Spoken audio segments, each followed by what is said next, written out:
In Washington today, top congressional leaders will meet with President Biden at the White House. They are hoping to reach an agreement to avoid a financial catastrophe. Yeah, but this morning, Democrats and Republicans are far apart on a deal to raise the debt ceiling, and the clock is ticking down to a critical deadline. Well, last week, Treasury Secretary Janet Yellen warned the U.S. could hit that ceiling and face potential severe economic consequences as soon as June 1st. Let's bring in NBC News White House correspondent Mike Memoli. Hey, Mike.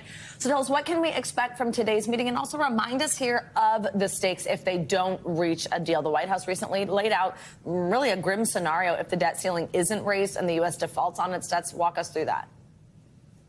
Yeah, Savannah, I mean, we've had these kinds of crisis moments in Washington before where both sides go to the brink but ultimately get a deal. I've never seen one quite like this, where no one quite sees the path to a deal. And frankly, they head into this meeting disagreeing on even what the meeting is about. President Biden, the White House, saying that he still says Congress has to pass a clean debt limit increase. In other words, just pass it without any spending conditions attached.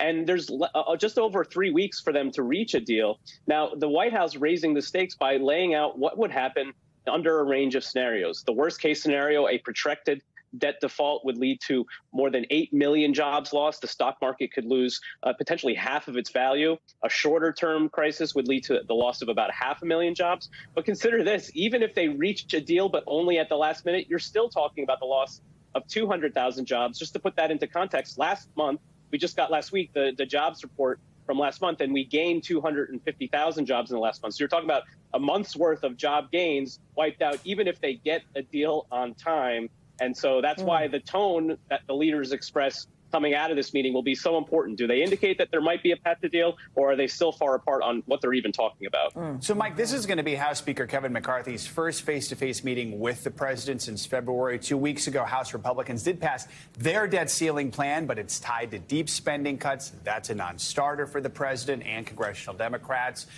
I know you cover the White House, but you keep close tabs on Congress as well. I mean, does McCarthy have room to maneuver in these negotiations at all? You look at what the House Republicans passed just a few weeks ago, their answer to the debt ceiling deal, it would have lead to about $4.5 trillion in spending cuts over the next 10 years. It would also lift that debt ceiling for a short-term basis. The speaker was only able to pass that by one single vote. And we remember it took him 15 votes to secure the speakership.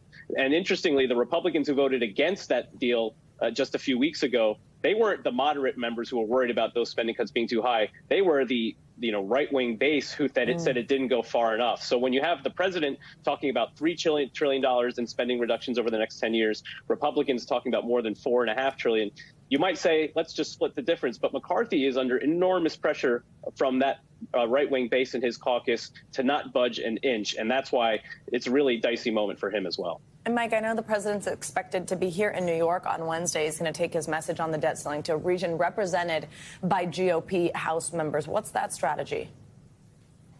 Yeah, I'll be coming up there for that. You know that. And it's interesting because there are 18 congressional districts that elected a Republican last November in the midterms. But these districts also voted for President Biden in 2020. So that's your definition of a swing district, and the president's going to one of them. It's represented by Mike Lawler. He voted for that GOP spending bill just in the last couple of weeks. And Republicans like him have been targeted by the White House and by Democratic allies for what those cuts would mean to their constituents. So the president's going to go to his district to make that case himself, talking about what it would mean for especially veterans care. There's a VA hospital near his district.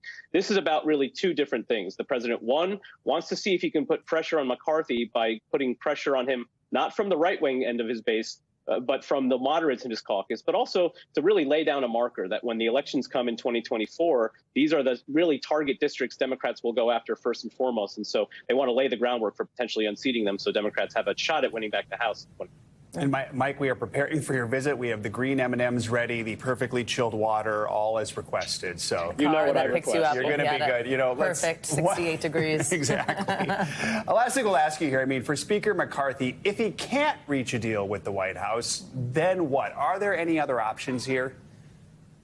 Well, we're really in this moment talking about sort of Hail Mary scenarios. One is a so-called discharge petition. What that really looks like is Democrats would be able to force a vote on the House floor on a so-called clean increase if they can get maybe 5, 6, 7 Republicans to support this.